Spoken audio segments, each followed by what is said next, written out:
नमस्कार दोस्तों स्वागत है आपका rebirth of the fallen flame part 4 में। ये कहानी सिर्फ एक पुनर्जन्म की नहीं, बल्कि उस आग की है जो टूटकर भी बुझी नहीं, और अब हर दर्द के बाद और ज़्यादा तेज़ जलने वाली है। इस भाग में सच और जज्बात आमने सामने खड़े हैं, जहां हर फैसला आने वाले भाग्य को बदल सकता है। तो जुड़े रहिए, क्योंकि कहानी अब उस मोड़ पर है जहां गिरा हुआ शोला फिर से लपट बन रहा है। फायर ईशानी के रेस जीतते ही पूरी भीड़ जोर जोर से चिल्लाकर और तालियां बजाकर ईशानी की तारीफ करने लगी। आज ईशानी ने अपनी ड्राइविंग स्किल्स से सभी को बेहद इम्प्रेस कर दिया था। तभी भीड़ में से कोई जोर से चिखा, उस लड़की ने रेस जीत ली है। अब राइडर्स हिल के रूल्स के मुताबिक उसे अपने पैसेंजर सीट पर बैठे मेल पार्टनर को किस करना होगा। ये सुनते ही एक बार फिर पूरी भीड़ का उत्साह बढ़ गया। सभी जोर जोर से चीयर करने लगे और कुछ लोग तालियां और सीटियां बजाकर ईशानी का हौसला बढ़ाने लगे। वही ईशानी ये सब सुनकर स्तब्ध हो चुकी थी। उसे राइडर्स हिल के ऐसे किसी भी रूल के बारे में पता नहीं था। अगर पता होता तो वो रेहान को कभी अपने कार की पैसेंजर सीट पर बैठने ही नहीं देती। उसने अपना सर घुमाकर अपने बगल में बैठे रेहान की तरफ देखा, जो कि इस वक्त खामोशी से अपना सर झुकाए बैठा हुआ था। उसके माथे पर बिखरे बालों ने उसकी आंखों को भी ढक दिया था। उसकी परफेक्ट जॉ लाइन इस वक्त काफ़ी टेनिस्ट लग रही थी। ऐसा लग रहा था जैसे रेहान की पूरी बॉडी की नसें तन चुकी थी। उसकी आंखें इस वक्त एक धुंधली काली परछाई के पीछे छुप चुकी थी। ऐसा लग रहा था जैसे किसी धुंध की परत ने उसकी गहरी हेजल आंखों को ढक दिया था। ईशानी को समझ नहीं आया कि आखिर अचानक से रेहान इतना खामोश क्यों हो गया।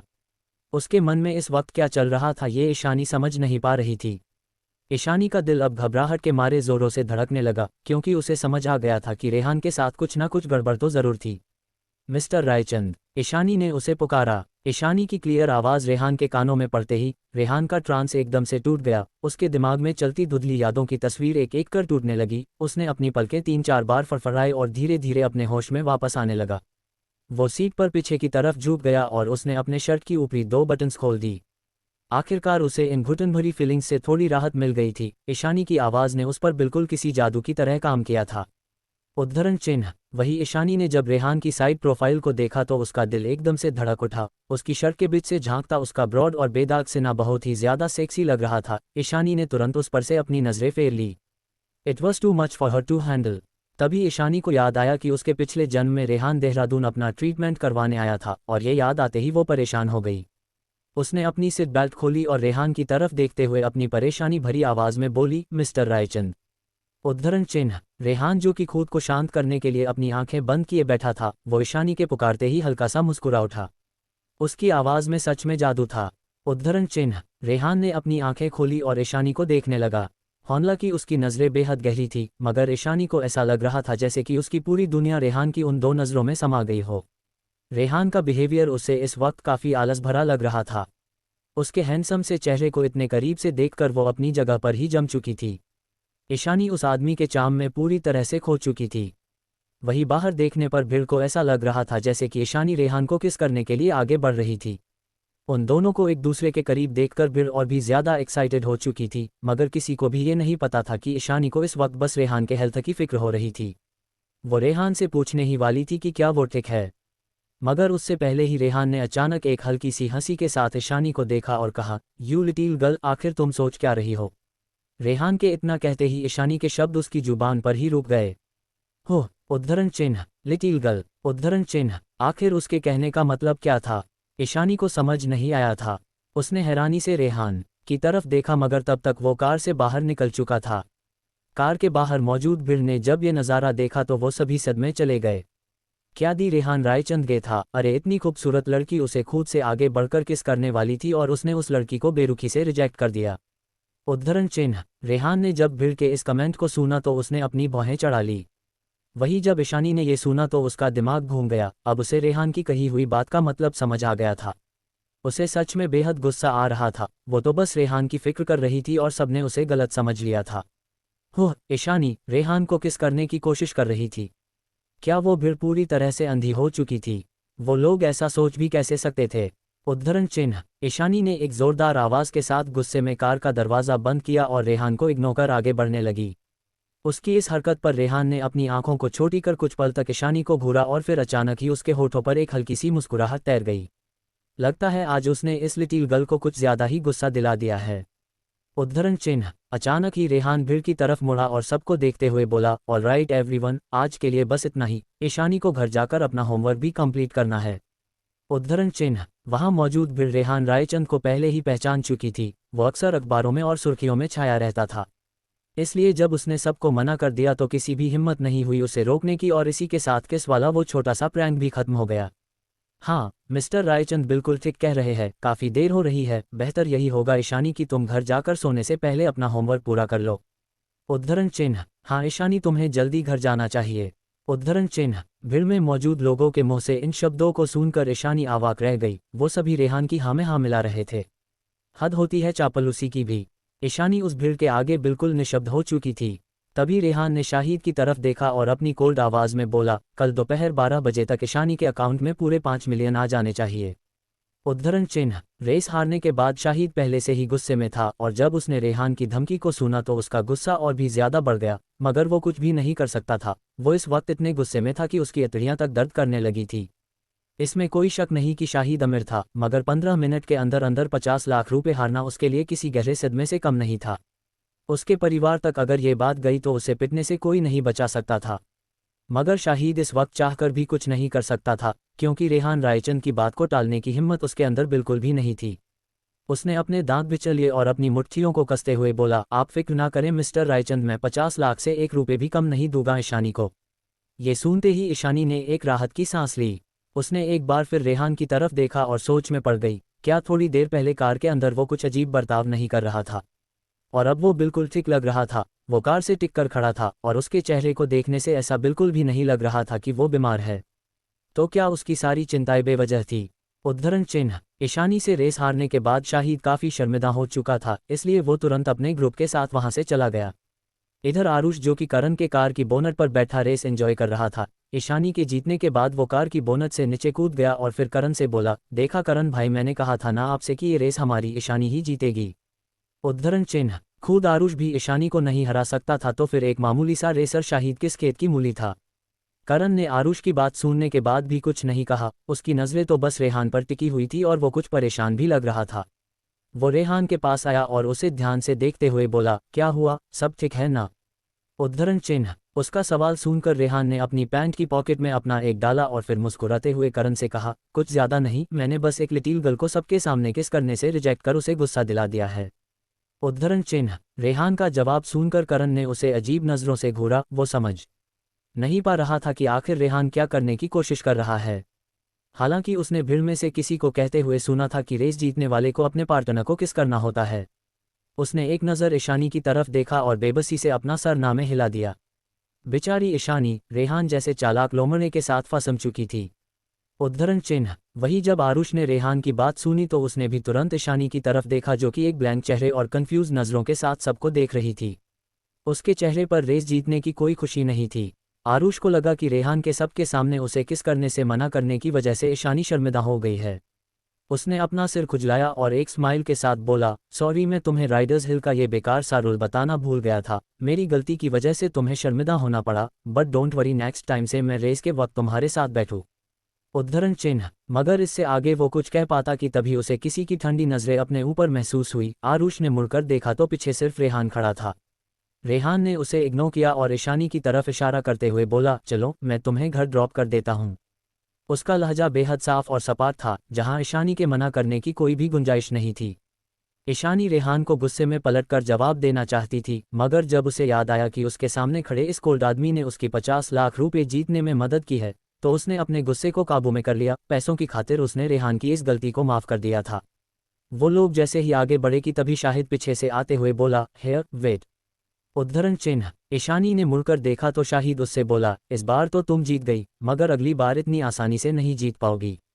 उद्धरण चिन्ह। शाहिद एक घमंडी और अहंकारी लड़का था, और आज उसकी हार ने उसे सबके सामने बहुत शर्मिंदा कर दिया था, जिस वजह से वो ईशानी को हराकर अपनी खोई हुई रेप्यूटेशन को वापस कमाना चाहता था। ईशानी उसे मना करना चाहती थी, मगर उससे पहले ही रेहान बोल पड़ा, ईशानी अगली बार किसी भी रेस में पार्टिसिपेट नहीं करेगी। वो इस वक्त 12th स्टैंडर्ड में है, और ये उसके लिए बहुत इंपॉर्टेंट है। उसके पास लोगों के साथ रेस लगाने का या फिर खेलने कूदने का वक्त नहीं है।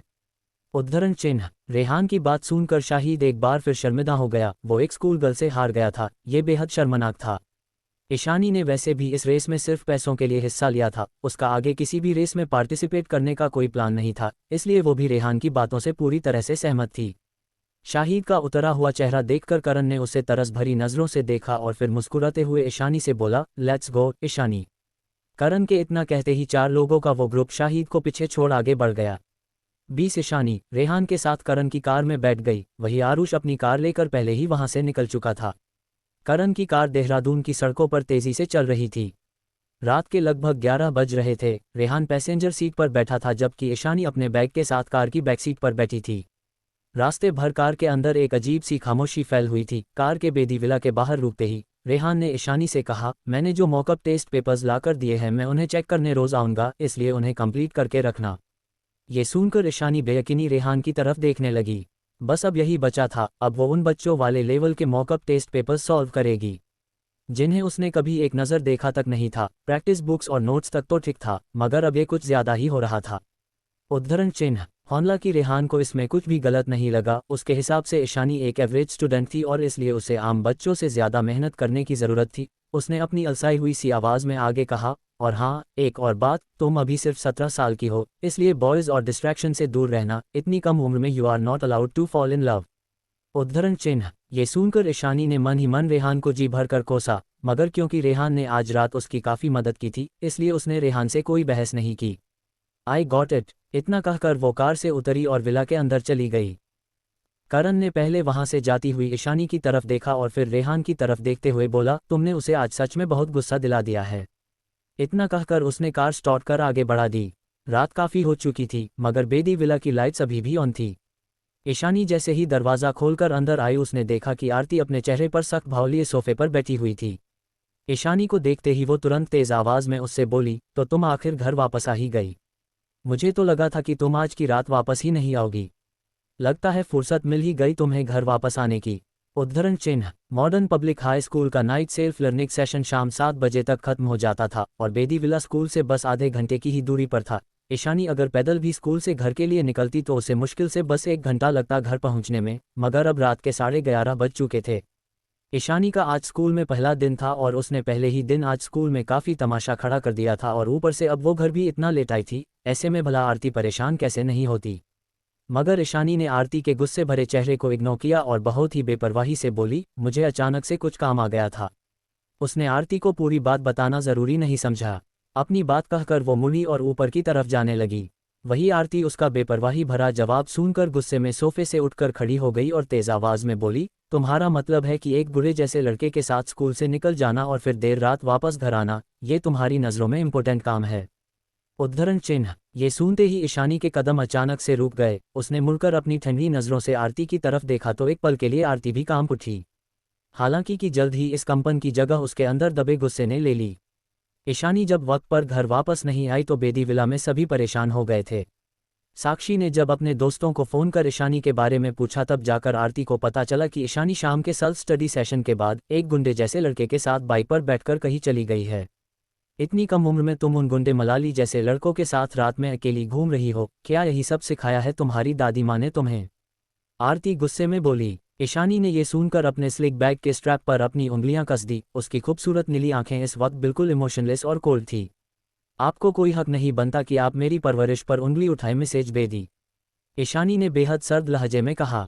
चाहे पूरी दुनिया ही ईशानी की परवरिश पर उंगली क्यों ना उठाए, मगर आरती को यह हक नहीं था। 12 साल पहले वो खुद ईशानी को छोड़कर चली गई थी तो अब उसे उसकी परवरिश पर उंगली उठाने का भी कोई हक नहीं है। ईशानी की बात सुनकर आरती का गुस्सा अपनी लिमिट क्रॉस कर गया। उसकी सांसें तेज हो गई और चेहरा गुस्से से लाल हो गया। उसने अपनी कांपती हुई उंगली ईशानी की तरफ पॉइंट की और कहने की कोशिश करने लगी, तुम बदतमीज लड़की। उद्धरण चिन्ह। तभी उन दोनों के कानों में किसी के कदमों की आहट पड़ी। ईशानी ने पलटकर देखा तो पाया कि साक्षी एक वाइट कलर का नाइट सूट पहने सीढ़ियों से नीचे आ रही थी। साक्षी ने ईशानी को देखा और एक राहत की सांस लेते हुए बोली, थैंक गॉड ईशानी दी कि आप आखिरकार घर वापस आ गई। आपको पता है मॉम पूरी रात हॉल में बैठी आपका इंतजार कर रही थी। उद्धरण चिन्ह। इतना कहकर वो आरती की तरफ मुड़ी और उसने कहा, मॉम अभी इम्पोर्टेंट बात यह है कि ईशानी दी घर वापस आ चुकी है, इसलिए आप परेशान मत होइए प्लीज़। उद्धरण चिन्ह। तभी ईशानी उसे देखते हुए बोली, तुम्हें ऐसा क्यों लगा जैसे मैं घर वापस नहीं आने वाली? क्या साक्षी के कहने का इनडायरेक्ट मतलब ये नहीं था कि ईशानी रात भर घर से बाहर रहकर कोई गलत काम कर रही थी? क्या तुमने ही सबसे कहा कि मैं एक गुंडे के साथ घूम रही हूँ? ईशानी ने साक्षी से सवाल किया। वही साक्षी ने उसका सवाल सुनकर अपने होंठ आपस में भींच लिए और उससे बोली, आप गलत समझ रही है दी, मैंने ऐसा कुछ भी नहीं कहा। उद्धरण चिन्ह, ईशानी साक्षी पर इल्ज़ाम मत लगाओ। आरती ने एक गहरी सांस लेते हुए कहा, अगर साक्षी ने तुम्हारे बारे में अपने स्कूल के फ्रेंड्स से नहीं पूछा होता तो क्या तुम मुझसे झूठ बोलने का प्लान बना रही थी? जबकि स्कूल के कुछ स्टूडेंट्स ने अपनी आंखों से तुम्हें उस गुंडे जैसे दिखने वाले लड़के के साथ जाते हुए देखा था। आरती की इस बात पर ईशानी मन ही मन हंस पड़ी। मैंने किसी से भी सच छुपाने का कोई प्लान नहीं बनाया है, मगर लगता है कि साक्षी को अभी तक पूरी बात पता नहीं है। आप मेरे बारे में जो चाहे कह सकती है मिसेज बेदी, मगर शायद मल्होत्रा परिवार अपने एकलौते बेटे आरुष के लिए बेदी फैमिली के लोगों के मुंह से गुनाह और मवाली सुनकर ज्यादा खुश नहीं होगा। उद्धरण चिन्ह, मल्होत्रा परिवार, उद्धरण चिन्ह, आरुष मल्होत्रा, उद्धरण चिन्ह, देहरादून के नामी और पावरफुल परिवारों में से एक मल्होत्रा परिवार था। उद्धरण चिन्ह, ईशानी के मुंह से आरुष मल्होत्रा का नाम सुनकर साक्षी और आरती दोनों अपनी जगह पर ही जम गए। आरुष मल्होत्रा परिवार का इकलौता बेटा था और वह पूरे शहर में अपने घमंडी और जंगली एटीट्यूड की वजह से बदनाम था। भला ईशानी उसे कैसे जानती है? उद्धरण चिन्ह, आरती को लगा कि जरूर ईशानी खुद को बचाने के लिए उससे झूठ बोल रही है।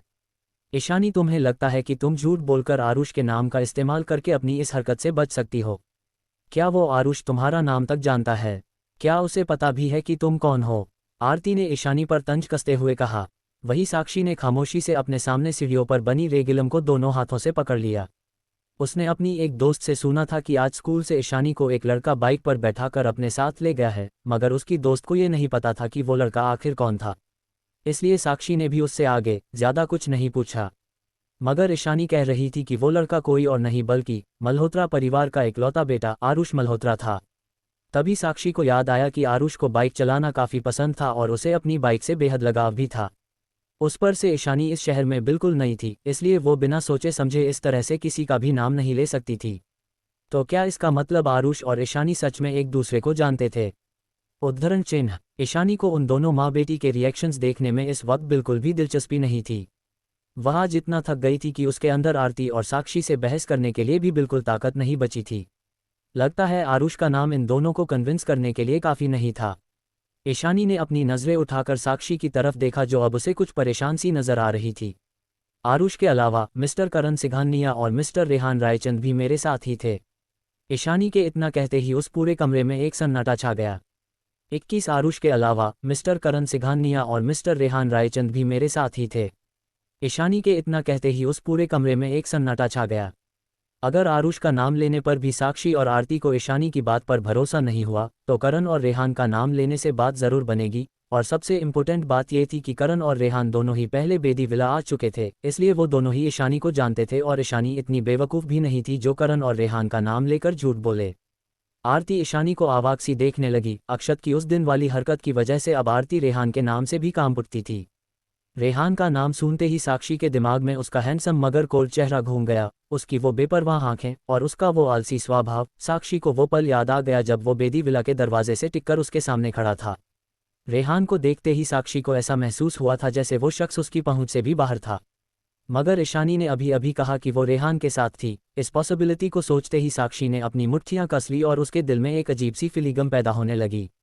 तभी साक्षी ने कुछ सोचा और ईशानी से पूछा, ईशानी दी, मैंने सुना है कि करण भाई और मिस्टर रायचंद का शेड्यूल इतना बिजी होता है कि कई इंपॉर्टेंट लोगों को भी उनसे मिलने के लिए महीनों पहले अपॉइंटमेंट लेनी पड़ती है। आई गेस कि आप उनसे कोइंसिडेंटली टकराई गई होगी, क्यों है ना? उद्धरण चिन्ह, साक्षी के चेहरे पर अपनी बात कहते हुए इतनी मासूमियत झलक रही कि देखने वालों को ऐसा लगे जैसे वो ये सवाल बस अपनी क्यूरियोसिटी को शांत करने के लिए पूछ रही है। मगर सच क्या था ये तो बस ईशानी जानती थी। उसने एक तिरछी मुस्कुराहट के साथ साक्षी को देखा, फिर आरती की तरफ देखते हुए बोली, अगर आप दोनों को मुझ पर भरोसा नहीं है तो मैं उन्हें कॉल करके आपका शक दूर कर सकती हूँ।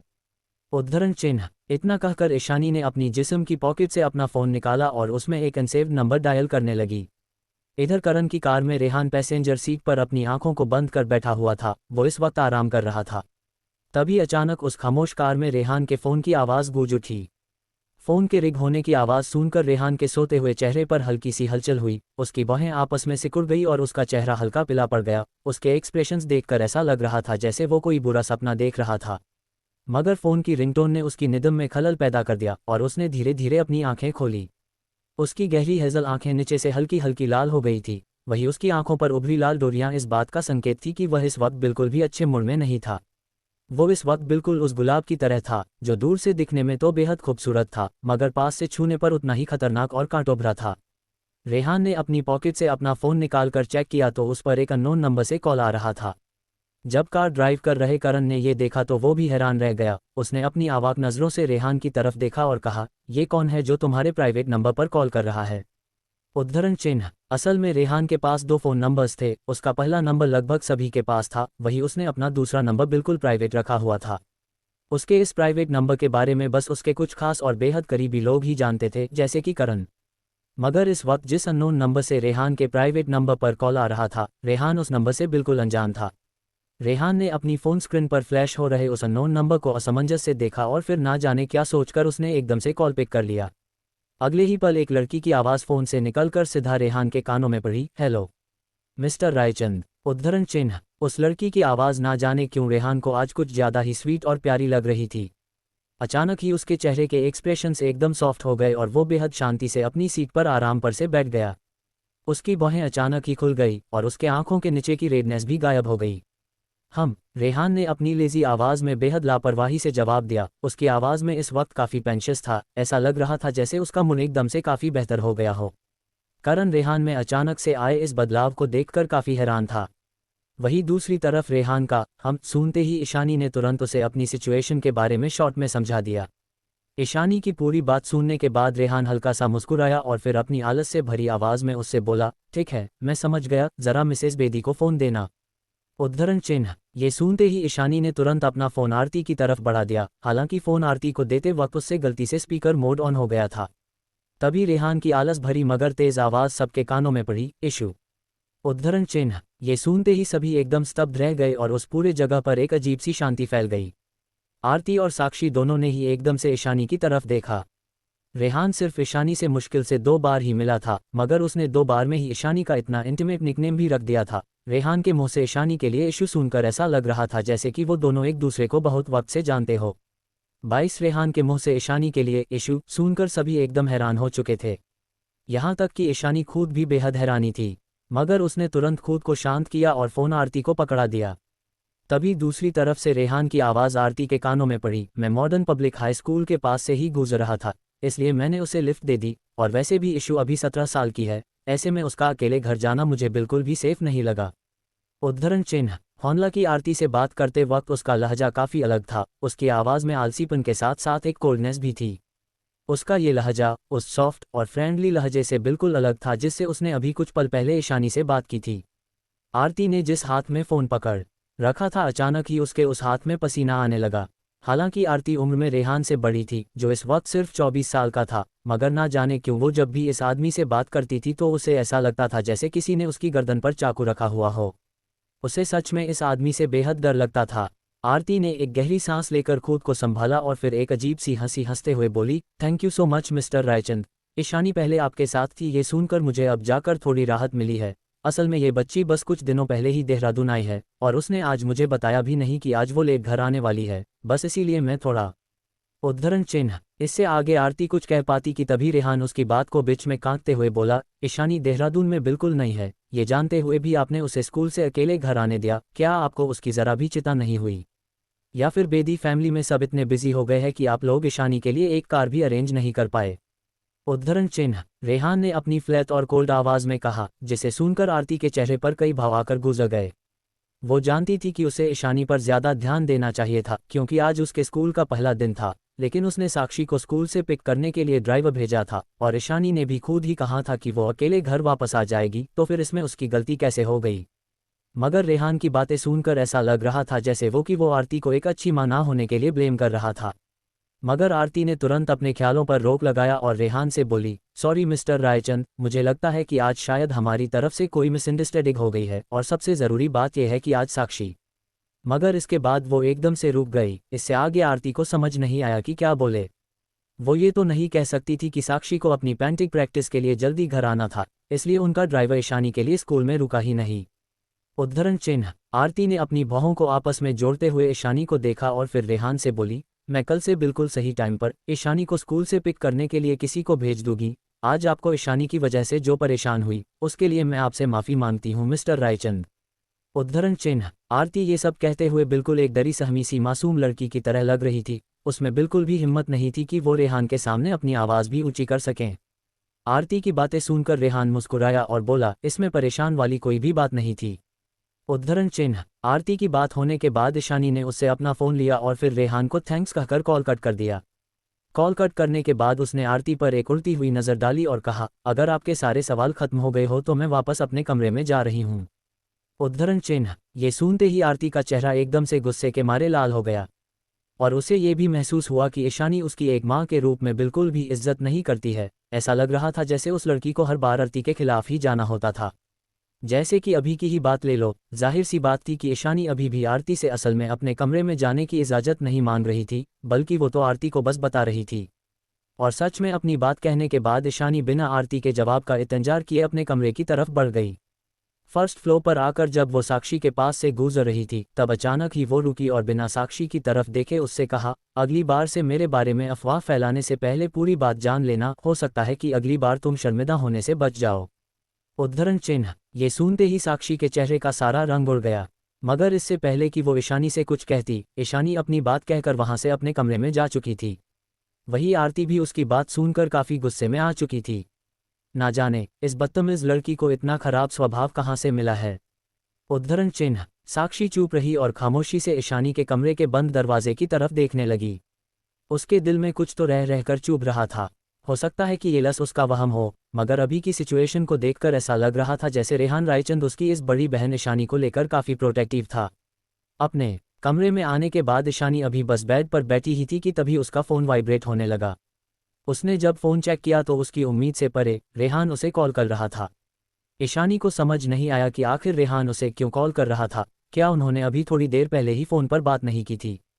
कुछ पल तक झिझकने के बाद ईशानी ने कॉल पिक किया और बोली, mister Raichand, how can I help you?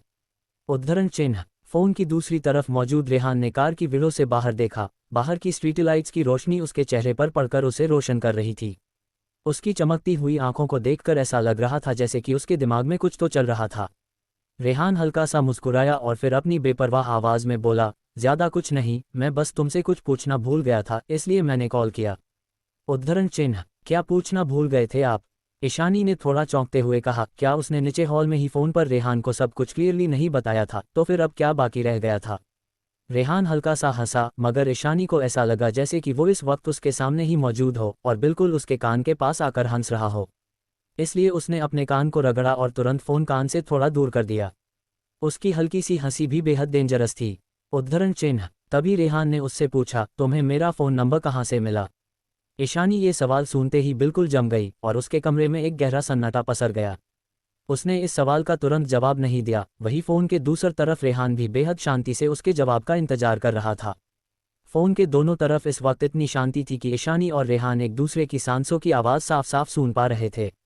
Ishani के पुनर्जन्म के बाद ये पहली बार था जब उसे इतना नर्वस फील हो रहा था।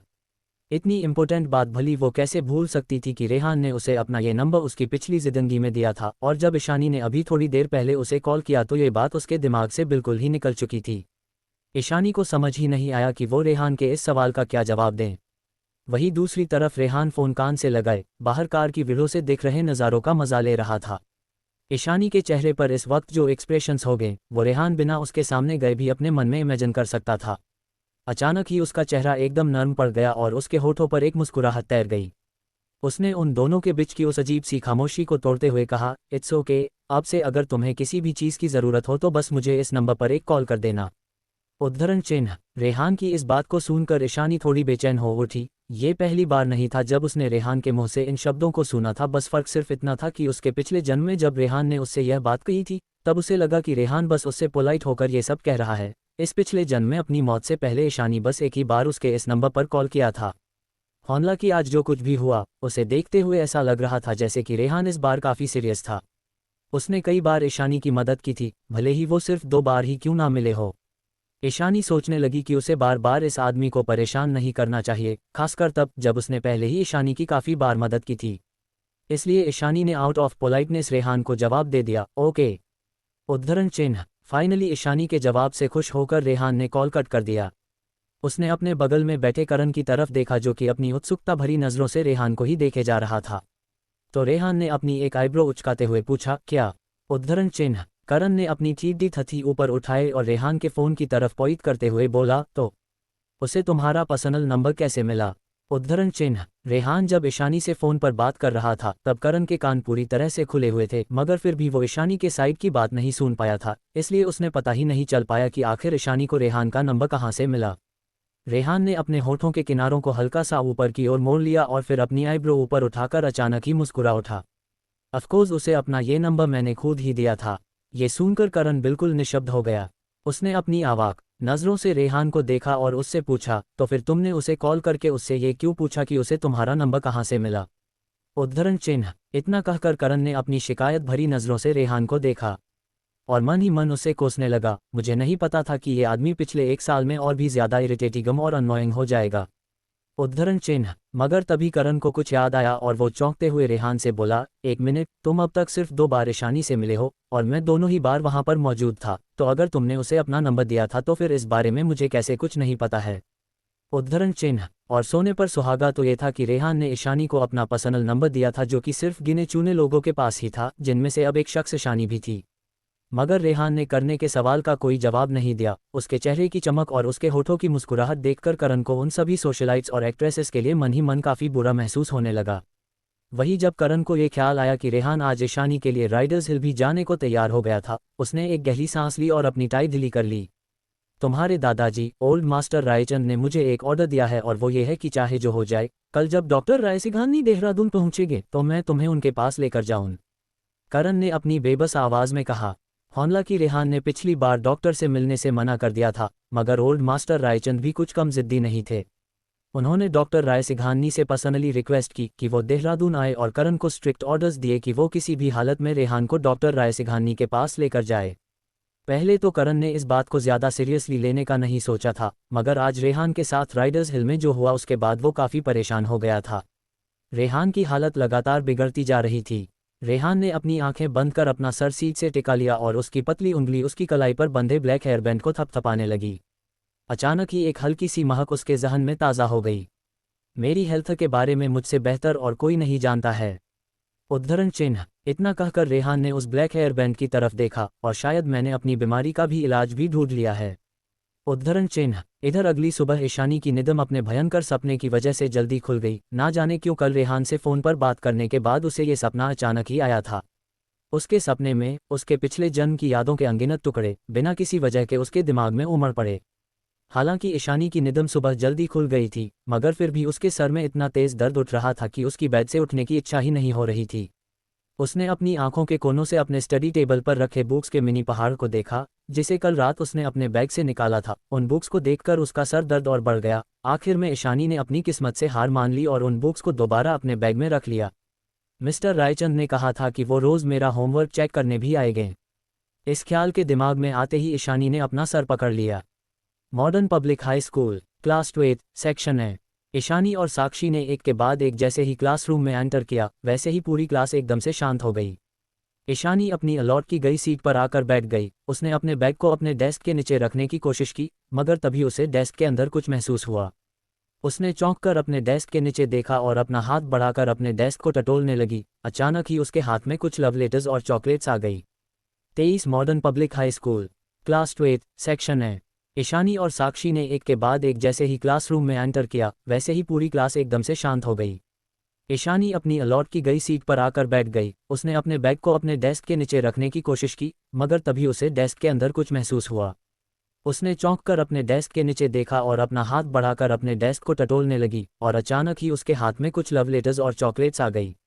ईशानी ने बेहद शांति से अपने डेस्क के नीचे मौजूद उन लव लेटर्स के ढेर को देखा। ये नज़ारा काफ़ी कलरफुल था। वहाँ हर कलर के लेटर्स मौजूद थे, जैसे ब्लू, पिकम और येलो। ईशानी को लगा जैसे उसके डेस्क के नीचे किसी ने रेनबो रख दिया हो। वो अपनी सीट से उठी और उन सभी लव लेटर्स को चुपचाप डस्टबिन में फेंक दिया। फिर उसने अपने बैग को आराम से अपने डेस्क के नीचे रखा और अपनी किताबें निकालकर ऊपर रख दी। All in one physics, 30 sets of past physics question papers, errorless, इन सभी बुक्स को ईशानी के डेस्क पर देखकर बाकी के स्टूडेंट्स एक दूसरे का मुंह तकने लगे। क्या ईशानी की तरह सभी न्यू ट्रांसफर स्टूडेंट्स अपनी पढ़ाई को लेकर इतने सीरियस और मेहनती थे? उद्धरण चिन्ह। ईशानी ने सभी लव लेटर्स को बिना पढ़े, बिना खोले ही डस्टबिन में फेंक दिया था, और अब उन लेटर्स की जगह उसकी इन किताबों ने ले ली थी। मुझे इस चीज़ की तो बिल्कुल भी उम्मीद नहीं थी। ऐसा लगता है जैसे हमारी इस न्यू क्लासमेट का ध्यान उन लवी डवी बातों और लव लेटर्स से ज़्यादा पढ़ाई पर है। निश्चित रूप से ये लड़की बाकी लड़कियों से बिल्कुल अलग है, रोहन ने अपने मजाकिया लहजे में कहा। उसने अपनी नज़रें अपने बगल में बैठे युवराज की तरफ घुमाई और अपनी आंखों को मटकाते हुए कहा, वैसे युवी भाई, क्या आपने इस नई स्टूडेंट से बात की थी जब आप उसके साथ कल किताबें लेने गए थे?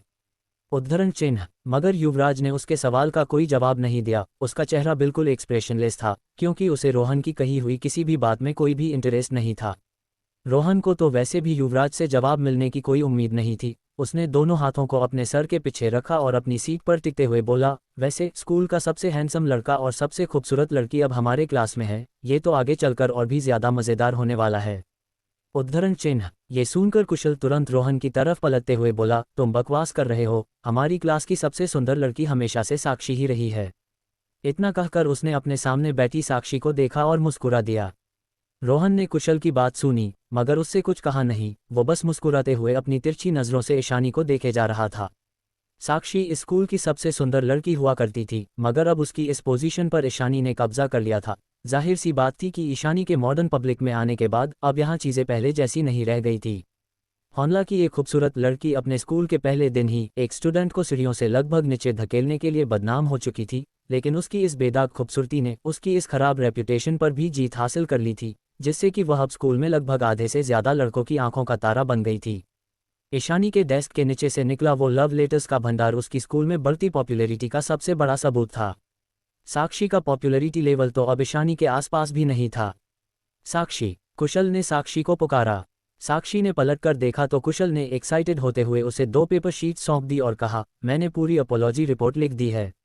उद्धरण चिन्ह। उसने पूरे 1500 शब्दों की अपॉलॉजी रिपोर्ट लिखी थी और अब उसका हाथ भी हल्का हल्का दर्द करने लगा था। उद्धरण चिन्ह। उस अपॉलॉजी रिपोर्ट को देखते ही साक्षी के चेहरे के भाव एकदम से बदल गए और उसकी मुस्कुराहट फीकी पड़ गई। वही रोहन ने ये नज़ारा देखकर अपनी आंखें घुमा ली। कुशल के इमोशनल इंटेलिजेंस को देखते हुए इस बात में कोई शक नहीं था कि वो इतने सालों के बाद भी अब तक साक्षी का दिल नहीं जीत पाया था। इनफैक्ट उसे तो शुक्र मनाना चाहिए कि साक्षी ने उसे अभी तक थप्पड़ नहीं मारा है। साक्षी ने तुरंत अपने इमोशंस पर कंट्रोल किया और एक नकली मुस्कुराहट अपने होठों पर लाते हुए धीरे से बोली, थैंक्स कुशल, पर शायद तुमने इसे ईशानी दी के लिए लिखा है, तो तुम्हें इस अपॉलॉजी रिपोर्ट को उन्हें ही देना चाहिए। उद्धरण चिन्ह। आखिरकार साक्षी के फोस्ट और टेंस्ड एक्सप्रेशंस देखकर कुशल को एहसास हुआ कि साक्षी का मूड आज कुछ ठीक नहीं था। उसकी आंखों के नीचे डार्क सर्कल्स भी उभर आए थे।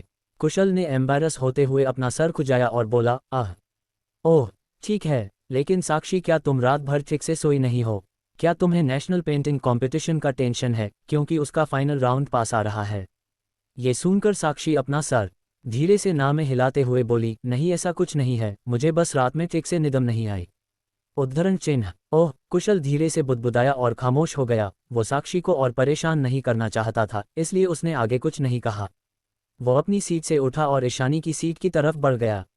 Here you go. इतना कहकर उसने अपॉलॉजी रिपोर्ट ईशानी के सामने उसके डेस्क पर रख दी। ईशानी ने वो पेपर शीट्स उठाए और पूरी अपॉलॉजी रिपोर्ट को एक आखिरी बार चेक करने लगी। असल में कुशल को अपॉलॉजी रिपोर्ट लिखने का काफ़ी एक्सपीरियंस था, क्योंकि उसने कई बार खुद के लिए भी अपॉलॉजी रिपोर्ट लिखी थी, जिस वजह से वो अब अपॉलॉजी रिपोर्ट लिखने में माहिर हो गया था। पूरी रिपोर्ट पढ़ने के बाद ईशानी ने अपना सर हिलाया और धीरे से बोली, नॉट बैड। उद्धरण चिन्ह। ये सुनकर कुशल ने गर्व से अपनी बाहें उच्चकाई और उसके चेहरे पर एक मुस्कुराहट फैल गई। अफकोर्स, मैं इस काम में काफ़ी एक्सपर्ट हूँ, उसने अपनी घमंड भरी आवाज़ में कहा तो ईशानी और बाकी सभी निशब्द हो गए। ये कोई गर्व करने वाली बात तो नहीं थी। ईशानी को समझ ही नहीं आया कि वह क्या कहे। वही रोहन ने तो कुशल से अपनी नज़रें ही फेर ली। वो अब इस कुशल की बेवकूफ़ी भरी हरकतें और नहीं देख सकता था। ईशानी अपनी सीट से उठी और अपनी अपॉलॉजी रिपोर्ट सबमिट करने स्टूडेंट काउंसिल ऑफिस की तरफ बढ़ गई। Students council office. Mehta sir ने ईशानी की सबमिट की हुई अपॉलॉजी रिपोर्ट को देखा और फिर उसके पिछले दिन स्कोर किए गए फुल मार्क्स वाले टेस्ट पेपर के बारे में सोचकर उनकी बाहें टेढ़ी हो गई। आखिर में उन्होंने ईशानी के जीनियस दिमाग के सामने हार मान ली। ठीक है, ये अच्छी बात है कि तुमने अपनी गलती मान ली है, मगर ध्यान रहे ईशानी की अगली बार ऐसा नहीं होना चाहिए, मेहता सर ने कहा तो ईशानी ने अपना सर बस हाँ में हिला दिया। अपने सामने खड़ी इस पतली दुबली लड़की को देखकर मेहता सर को वो अफवाहें और ताने याद आ गए जो उन्होंने कल सुने थे। हालांकि ईशानी की नीली और साफ आंखों को देखकर उन्हें लगा जैसे उनकी चिता बेवजह थी। उनके सामने खड़ी ये लड़की उनकी सोच से भी ज्यादा हिम्मत वाली और निडर थी। वह एक बहुत ही समझदार लड़की थी और अपना अच्छा बुरा समझती थी। मेहता सर ने एक गहरी आह भरी और अपना हाथ हवा में लहराते हुए बोले, जाओ अब अपनी क्लास में वापस जाओ। ये सुनकर ईशानी वहां से चली गई। क्लास में जाते वक्त ईशानी के फ़ोन पर एक मैसेज आया। ये मैसेज उसके बैंक से था। शाहिद ने उसके बैंक में शर्त के पैसे ट्रांसफ़र कर दिए थे। ईशानी ने अपना बैंक बैलेंस देखा और फिर अपने दिमाग में थोड़ी कैलकुलेशन करने के बाद वह ये जानकर काफ़ी खुश हुई कि अभी कुछ वक्त के लिए वो बचे हुए पैसों के साथ आराम से रह सकती थी। मॉर्निंग का पहला पीरियड मैथ्स का था। मैथ्स की टीचर मिसेस सुदेशना मूर्ति लगभग 40 साल की एक अधेड़ उम्र की महिला थी। पिछली क्लास में मिस सुदेशना एक पुराना टेस्ट पेपर सॉल्व करवा रही थी, जो कि सिर्फ आधा ही हुआ था और बाकी का वो इस क्लास में कंटिन्यू करने वाली थी। मिस सुदेशना ने क्लास में आते ही टेस्ट पेपर सॉल्व करवाना शुरू कर दिया था। ईशानी ने भी कल इस टेस्ट पेपर की एक कॉपी युवराज से मांग ली थी, मगर उसने अभी तक उस पेपर को कंप्लीट नहीं किया था क्योंकि वो रेहान के दिए हुए वर्कशीट्स कंप्लीट करने में बिजी थी। अपनी वर्कशीट्स कंप्लीट करने के बाद उसने अपने डेस्क के नीचे से एक बुक निकाल ली। उसने अपना ब्लैक बॉल पेन उठाया और उस बुक में दिए गए क्वेश्चंस को सॉल्व करने लगी। बुक का पहला सेक्शन मल्टीपल चॉइस क्वेश्चन से भरा हुआ था जो बेसिक फिजिक्स की थियरी पर बेस्ड थे। ईशानी पहले क्वेश्चन को पढ़ा जो कि मैग्नेटिक फील्ड के बारे में था और उसे ध्यान से पढ़ने के बाद उसने अपना 4 ऑप्शंस में से एक ऑप्शन पर अपना आंसर मार्क कर दिया। वो तेज़ी से बाकी के क्वेश्चंस भी सॉल्व करने लगी और देखते ही उसने लगभग पूरा पहला पेज कंप्लीट कर दिया। उसने जैसे ही दूसरा पन्ना पलटा वैसे ही मिस सुदेशना की नज़र ईशानी पर पड़ी। मिस सुदेशना क्लास में आने के बाद से ही कोने में बैठी इस न्यू ट्रांसफ़र स्टूडेंट को नोटिस कर रही थी। उसने स्कूल में एडमिशन लेते ही कल पहले दिन ही काफ़ी लोगों का ध्यान अपनी तरफ आकर्षित कर लिया था। ईशानी के बारे में उसने ये सुना था कि वह एक एवरेज स्टूडेंट थी, मगर बेदी परिवार के सपोर्ट की वजह से उसे सेक्शन ए में एडमिशन दिया गया था।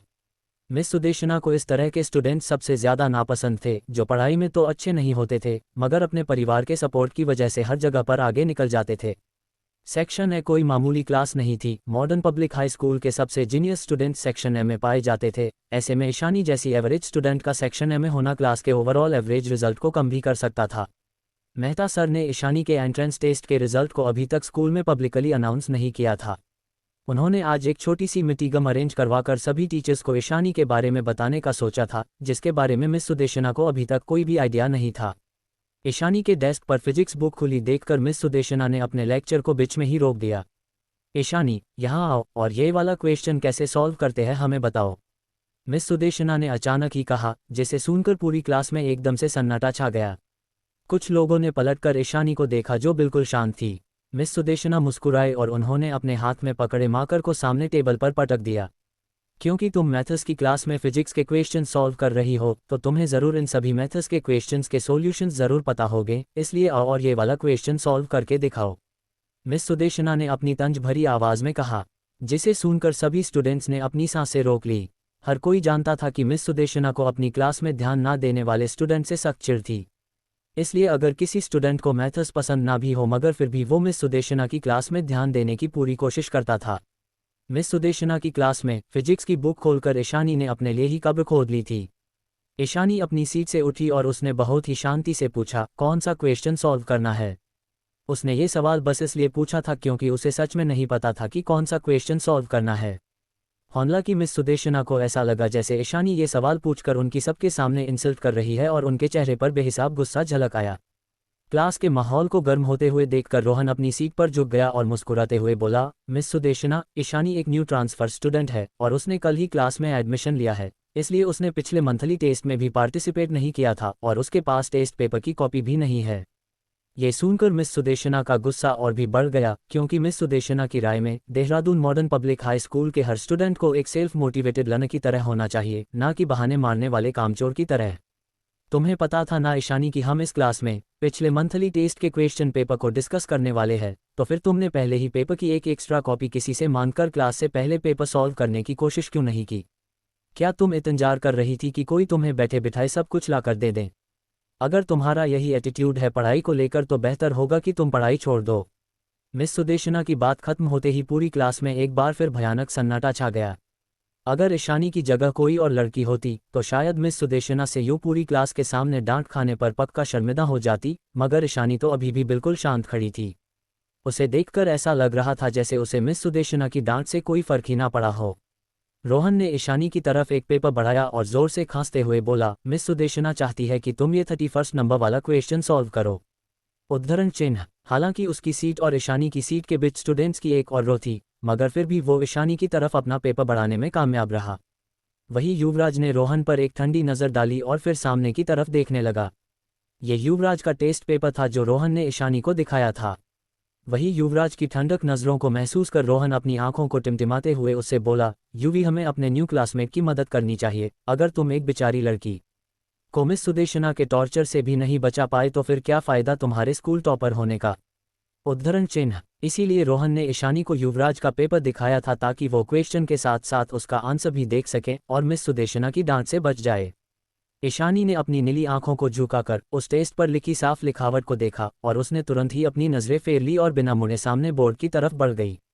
उसकी इस हरकत पर रोहन हैरानी से उसे देखने लगा। है उद्धरण चिन्ह। पेपर पर साफ साफ हैंडराइटिंग में सॉल्यूशन लिखा हुआ है। उसे बोर्ड की तरफ जाने से पहले एक बार ठीक से सॉल्यूशन देखना चाहिए था, मगर ईशानी तो सिर्फ क्वेश्चन देखकर ही आगे बढ़ गई थी। इधर ईशानी बोर्ड के पास आए, उसने टेबल पर पड़ा मार्कर पेन उठाया और बोर्ड पर क्वेश्चन का सॉल्यूशन लिखना शुरू भी कर दिया। उसका हाथ तेजी से बोर्ड पर चल रहा था और इस वक्त पूरी क्लास में एक भयंकर सन्नाटा फैला हुआ था। उसने कुछ ही समय में पहले 2 क्वेश्चन सॉल्व कर दिए, मगर वो यहाँ पर ही नहीं रुकी। वही रोहन ये देखकर युवराज की तरफ झुका और उसके पेपर में देखते हुए बोला, 1 मिनट युवी, ये 3rd क्वेश्चन तो तुमने भी सॉल्व नहीं किया है, तो फिर ईशानी कैसे। इतना कहते हुए वो अचानक ही रुक गया और हैरानी से बोर्ड की तरफ देखने लगा। 24 ईशानी को पहले 2 क्वेश्चन सॉल्व करने के बाद आखिर वाला 3rd क्वेश्चन भी सॉल्व करते हुए देखकर रोहन तुरंत युवराज की तरफ झुका और उसके पेपर में देखते हुए बोला, 1 मिनट युवी, ये 3rd क्वेश्चन तो तुमने भी सॉल्व नहीं किया है, तो फिर ईशानी कैसे। इतना कहते हुए वो अचानक ही रुक गया और हैरानी से बोर्ड की तरफ देखने लगा। रोहन की इस बात पर युवराज ने कोई जवाब नहीं दिया। उसने धीरे से अपनी नज़रें उठाई और उसकी आंखें सामने खड़ी ईशानी पर जम गई। उसने पहली बार ईशानी को इतने ध्यान से देखा था। फाइनली 3rd क्वेश्चन सॉल्व करने के बाद ईशानी रुक गई। उसने मिस सुदेशना की तरफ देखा और बोली, मिस सुदेशना, इट्स डन। इतना कहकर उसने मार्कर पेन वापस टेबल पर रख दिया। जब मिस सुदेशना ने व्हाइट बोर्ड पर लिखे सॉल्यूशंस को देखा तो एक पल के लिए वो भी अपनी जगह पर ही जम गई और उनकी आंखें बोर्ड पर टिक गई। ये 3 क्वेश्चंस जो ईशानी ने अभी अभी सॉल्व किए थे, ये पूरे टेस्ट पेपर के सबसे टफ क्वेश्चंस थे। पूरे 12th स्टैंडर्ड में सिर्फ एक युवराज ही था जो पहले 2 क्वेश्चन सॉल्व कर पाया था, मगर जो आखिरी वाला क्वेश्चन था उसे तो युवराज ने भी सॉल्व नहीं किया था और बाकी के स्टूडेंट्स तो 3 में से एक भी क्वेश्चन सॉल्व नहीं कर पाए थे। मगर ईशानी ने उन तीनों ही क्वेश्चंस को बेहद आसानी से सॉल्व कर दिया था। आखिर उसने ये कैसे किया। उद्धरण चिन्ह। संजना साक्षी की तरफ झुकी और उसके कान में फुसफुसाते हुए बोली, साक्षी, मुझे तो लगता है कि इसने सिर्फ बोर्ड पर बकवास ही लिखा है। मैंने सुना है कि हमारे पूरे 12th स्टैंडर्ड में किसी को भी इस सेक्शन डी वाले 3 क्वेश्चंस में फुल मार्क्स नहीं मिले हैं, तो फिर भला वो गंवार लड़की इन क्वेश्चंस को कैसे सॉल्व कर सकती है। उद्धरण चिन्ह। हालांकि संजना भी 12th स्टैंडर्ड के सेक्शन ए में ही थी, मगर उसके मार्क्स पूरे सेक्शन ए में सबसे कम थे और खासकर मैथ्स में। संजना की बात सुनकर साक्षी ने अपने पेपर की तरफ देखा। उसने भी इस क्वेश्चन के नीचे सिर्फ फॉर्मूला लिखकर छोड़ दिया था और भला ईशानी उससे ज़्यादा स्मार्ट कैसे हो सकती थी। ये सोचकर साक्षी ने जैसे ही संजना की बातों पर अपना सर हाँ में हिलाना चाहा कि तभी उसकी नज़र बोर्ड पर लिखे सॉल्यूशंस पर पड़ी और उन्हें देखते ही उसकी नज़रें बोर्ड पर ही जम गई। ओह, मुझे तो पता ही नहीं था कि इस लास्ट वाले क्वेश्चन को इस तरह से भी सॉल्व कर सकते हैं। रोहन ने बोर्ड की तरफ देखते हुए कहा। वो क्लास के सबसे स्मार्ट बच्चों में से एक था। रोहन हमेशा से सेक्शन ए में टॉप 10 स्टूडेंट्स में से एक रहा था। सामने बोर्ड पर लिखे सिंपल और सटीक सॉल्यूशन को देखकर रोहन को एहसास हुआ कि ईशानी वैसी तो बिल्कुल भी नहीं थी जैसी अफवाहें उसके बारे में फैलाई गई थी। हो, किसने कहा कि वो एक एवरेज स्टूडेंट है। रोहन सच में उस बेवकूफ़ लोगों को पकड़कर पिटना चाहता था जो ईशानी के बारे में झूठी अफवाहें फैला रहे थे। ईशानी का सॉल्यूशन भले ही अप टू द पॉइंट था, मगर जो लोग मैथ्स में थोड़े वीक थे उन्हें ये सॉल्यूशन समझने में थोड़ा ज़्यादा वक्त लग सकता था। मगर रोहन के साथ ऐसा नहीं था। वो एक मैथमेटिक्स जीनियस था और मैथ्स उसका फेवरेट सब्जेक्ट था, इसलिए वो ईशानी के सॉल्यूशन को देखते ही समझ गया था। रोहन की बात को सुनकर साक्षी ने भी अपने शब्दों को वापस निगल लिया। वही मिस सुदेशना भी ईशानी के सिंपल और सटीक सॉल्यूशन को देखकर निशब्द हो चुकी थी। उन्होंने ईशानी की तरफ देखा और अचानक ही पूछ लिया, क्या तुमने ये क्वेश्चंस पहले सॉल्व किए हैं। उद्धरण चिन्ह। क्योंकि अगर उसने तीनों क्वेश्चंस के सॉल्यूशंस इतनी आसानी से बोर्ड पर लिख दिए थे तो इसका सिर्फ एक ही मतलब बनता था और वो ये कि ईशानी ने ज़रूर इन क्वेश्चंस को पहले सॉल्व किया होगा। ईशानी मिस सुदेशना का सवाल सुनकर बेहद शांति से बोली, सेम टू सेम तो नहीं, पर हो सकता है कि इस तरह का क्वेश्चन मैंने पहले कहीं देखा हो। ये सुनकर मिस सुदेशना के चेहरे के सख्त भाव थोड़े नरम पड़ गए। उन्होंने हल्के हाथ से अपना टेबल थपथपाया और बोली, जब चीज़ों को सीखने की बात आती है तो किसी भी स्टूडेंट को ज़्यादा एरोगेंट या घमंडी नहीं होना चाहिए। कोइंसिडेंटली तुम इन क्वेश्चंस के सॉल्यूशंस जानती हो, मगर इसका मतलब ये बिल्कुल भी नहीं है तुम क्लास में ध्यान ही नहीं दोगी। क्या तुम्हें लगता है कि फाइनल एग्जाम्स में भी तुम इतनी ही लकी होगी जितनी कि आज हो? उद्धरण चिन्ह। मिस सुदेशना समझ चुकी थी कि ईशानी एक मैथमेटिक्स जीनियस है, वरना वो इस एडवांस मैथमेटिक्स क्लास के क्वेश्चन कभी सॉल्व नहीं कर पाती, फिर चाहे उसने ये क्वेश्चन पहले कितनी भी बार क्यों ना देखा हो। मगर वो फिर भी ईशानी से नाराज़ थी, क्योंकि उसने पूरी क्लास से सामने उन्हें डिसरिस्पेक्ट किया था। ईशानी जैसे स्टूडेंट्स भले ही कितने भी जीनियस क्यों ना हो, मगर उनका घमंड और अहंकार उन्हें एक ना एक दिन ले ही डूबता है, ऐसा मिस सुदेशना का मानना था।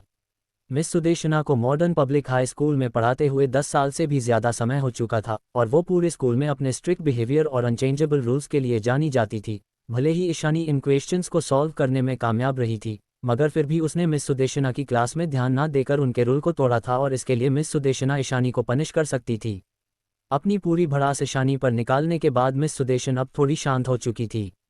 अब जाकर अपनी सीट पर बैठो, और हाँ, कल इस पूरे टेस्ट पेपर को तुम 10 बार सॉल्व करके लेकर आओगी। मिस सुदेशना ने ईशानी को उसकी पनिशमेंट सुनाते हुए कहा, मगर ईशानी अपनी जगह से नहीं हिली। उसने मिस सुदेशना की तरफ अपनी लापरवाही भरी नज़रों से देखा और शांति से बोली, मिस सुदेशना, आप मुझे पनिश कर सकती है, मगर किस बेसिस पर? उद्धरण चिन्ह। ईशानी की बात सुनकर मिस सुदेशना कुछ पल के लिए हैरान रह गई। जाहिर सी बात थी कि उन्हें ईशानी से इस सवाल की उम्मीद नहीं थी। अचानक ही वो गुस्से से हंस पड़ी। वो तुम थी जिसने मेरी क्लास में ध्यान नहीं दिया, और मैथ्स की क्लास में तुम फिजिक्स की बुक खोलकर बैठी थी। क्या तुम्हें लगता है कि इसके बावजूद भी तुम मुझसे सवाल जवाब करने का हक रखती हो? मिस सुदेशना ने हल्के गुस्से में कहा। उनकी इस बात पर ईशानी ने बेहद शांति से उन्हें जवाब दिया, मगर मैंने किसी भी तरह से क्लास को डिस्टर्ब नहीं किया है। मैं शांति से बैठकर अपना काम कर रही थी, और तो और मुझे आपने जो क्वेश्चन सॉल्व करने के लिए कहा था उन्हें भी मैंने करेक्टली सॉल्व किया है, तो फिर आप मुझे कैसे पनिश कर सकती है? उद्धरण चिन्ह। ईशानी ने स्कूल का कोई भी रूल नहीं तोड़ा था, इसलिए चाहे जो हो जाए वो ये पनिशमेंट किसी भी कीमत पर एक्सेप्ट नहीं करने वाली थी। ईशानी और मिस सुदेशना के बीच की बहस को सुनकर पूरे क्लासरूम में घनघोर सन्नाटा छा गया। कुशल और बाकी के स्टूडेंट्स भी ईशानी को तरस भरी नज़रों से देखने लगे। उन सभी को लग रहा था जैसे कि ईशानी का दिमाग सच में फिर गया है, तभी तो वो मिस सुदेशना से बहस कर रही थी।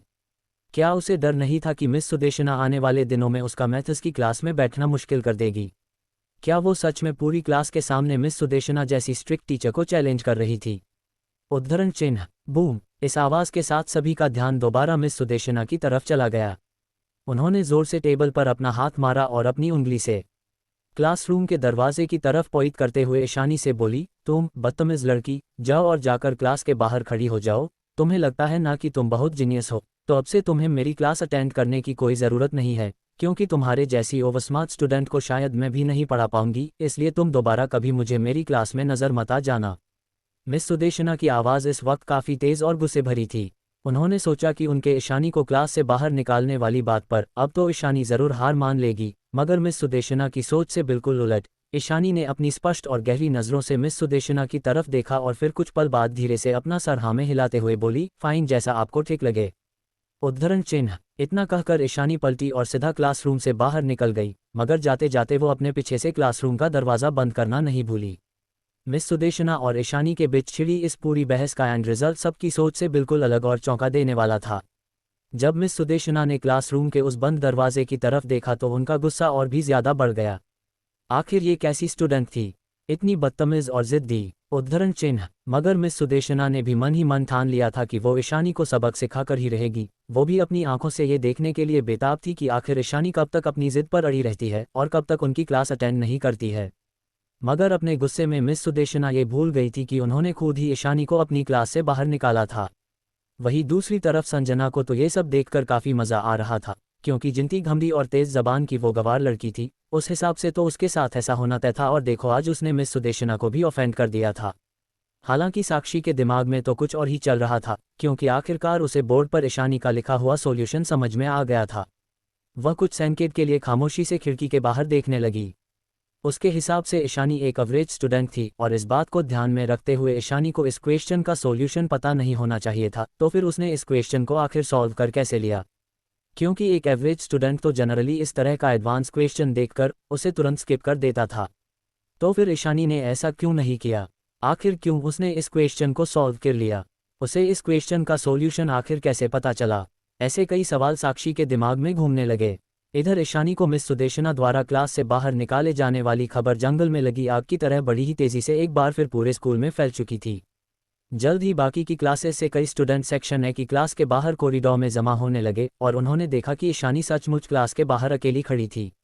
मुझे नहीं पता था कि ये न्यू ट्रांसफ़र स्टूडेंट इतनी ज़्यादा गट्सी होगी जो इसने मिस सुदेशना जैसी स्ट्रिक्ट टीचर के क्लास में ध्यान नहीं दिया। क्या इसे पता नहीं है कि मिस सुदेशना को अपनी क्लास में ध्यान ना देने वाले बच्चों से बहुत चिढ़ है? एक स्टूडेंट ने कहा। तो दूसरा स्टूडेंट उससे बोला, मुझे नहीं लगता कि उसने ऐसा कुछ किया है। मैंने तो ये सुना है कि वो मैथ्स की क्लास में फिजिक्स के क्वेश्चन सॉल्व करते हुए पकड़ी गई थी, इसलिए मिस सुदेशना ने उसे पनिश किया है। उद्धरण चिन्ह। ये सुनकर एक तीसरी फीमेल स्टूडेंट उन दोनों से बोली, तुम लोगों को तो कुछ भी नहीं पता है। असल में तो मिस सुदेशना ने उसे एक क्वेश्चन सॉल्व करने के लिए कहा था जिसका आंसर पूरे सीनियर सेक्शन में कोई भी नहीं दे पाया था, मगर ईशानी ने उस क्वेश्चन को बड़ी ही आसानी से सॉल्व कर दिया और ये देखकर मिस सुदेशना ने भी उसे लगभग माफ़ कर ही दिया था। मगर जब उन्होंने ईशानी को पनिशमेंट के तौर पर पूरे टेस्ट पेपर को 10 बार सॉल्व करके लाने के लिए कहा तो ईशानी ने उनकी बात को सिरे से नकार दिया, जिस वजह से मिस सुदेशना और भी ज़्यादा नाराज़ हो गई और उन्होंने ईशानी को सीधा क्लास से ही बाहर निकाल दिया। ये सुनकर एक दूसरी फीमेल स्टूडेंट हैरानी से बोली, बिल्कुल नहीं, तुम मजाक कर रही हो ना? क्या वो सच में उस लास्ट वाले क्वेश्चन का सॉल्यूशन जानती थी? मैंने तो सुना है कि खुद युवराज भी उस क्वेश्चन को सॉल्व नहीं कर पाया था। उद्धरण चिन्ह। ये सुनकर एक लड़का तुरंत बोल पड़ा, ये फिलहाल ज़रूर नहीं है, अभी तो सबसे इम्पोर्टेंट बात यह है कि ईशानी ने मिस सुदेशना को बहुत बुरी तरह से नाराज़ कर दिया है, इसलिए उन्होंने ईशानी को पूरी क्लास के सामने अपने लेक्चर में बैठने से मना कर दिया है। अब से ईशानी शायद कभी मिस सुदेशना की क्लास को अटेंड नहीं कर पाएगी। उद्धरण चिन्ह। ईशानी 2 ही दिन में दोबारा मॉडर्न स्कूल के स्टूडेंट्स के बीच डिस्कशन का टॉपिक बन चुकी थी। सबके कमेंट्स और डिस्कशन को ईशानी भी सुन पा रही थी, मगर वो फिर भी बेहद शांत थी। वो पीछे क्लासरूम की दीवार से टिककर आराम से खड़ी हो गई और अपना एक हाथ अपने पैंट की पॉकेट में डाले दूसरे हाथ से अपना फ़ोन स्क्रॉल करने लगी। उसे अब लोगों की बातों से फ़र्क पड़ना बंद हो गया था। ईशानी के पिछले जन्म में भी मिस सुदेशना ने उसे कभी पसंद नहीं किया था और क्योंकि साक्षी की वजह से ईशानी को जानबूझकर एक एवरेज स्टूडेंट बनकर रहना पड़ता था, इस वजह से मिस सुदेशना हमेशा उसे किसी ना किसी बहाने से डांटकर पूरी क्लास के सामने शर्मिंदा करती रहती थी।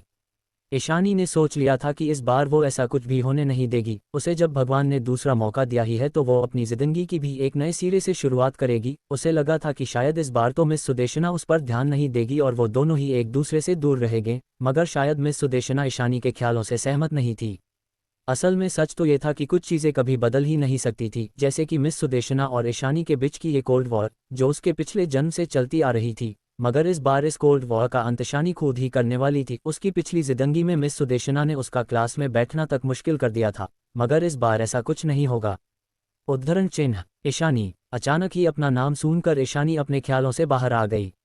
उसने उस आवाज़ की तरफ देखा तो पाया कि आरव सर तेजी से भागते हुए उसकी तरफ ही आ रहे थे। असल में आरव जैसे ही स्कूल पहुंचा उसे वैसे ही मिस सुदेशना और ईशानी के बीच हुई बहस के बारे में पता चल गया था, इसलिए वो तुरंत ईशानी को ढूंढते हुए आ गया। सामने कॉरिडोर पर सूरज की किरणें पड़ रही थी और मौसम भी हल्का गर्म हो चुका था, मगर ईशानी फिर भी कॉरिडोर में बेहद शांति से खड़ी थी। उसे देखकर ऐसा लगता था जैसे कि उसकी गहरी खामोशी के पीछे कोई बड़ा राज छुपा हुआ है। वो खामोशी से अपना सर झुकाए वहां खड़ी थी। उसे देखकर ऐसा लग रहा था जैसे कि वो बेहद अकेली हो। ईशानी का भावहीन चेहरा देखकर ऐसा महसूस हो रहा था जैसे कि उसे अपने आसपास की इस चहल पहल से कोई फर्क ही ना पड़ रहा हो। ईशानी ने आरव सर की तरफ देखा और फिर अपना सर हल्का सा झुकाते हुए उन्हें विश किया, गुड मॉर्निंग सर। उद्धरण चिन्ह। आरव सर ने अपनी आंखों में कुछ कॉम्प्लिकेटेड एक्सप्रेशंस के साथ ईशानी को देखा और फिर उसे अपने साथ चलने का इशारा करते हुए बोले, मेरे साथ आओ। अगर आपको कहानी पसंद आ रही है तो दिल से जुड़िए और अगले भाग का इंतज़ार कीजिए दिल, क्योंकि अगला हिस्सा लाएगा और भी राज और भी संघर्ष और एक नई शुरुआत की झलक। 125 मी।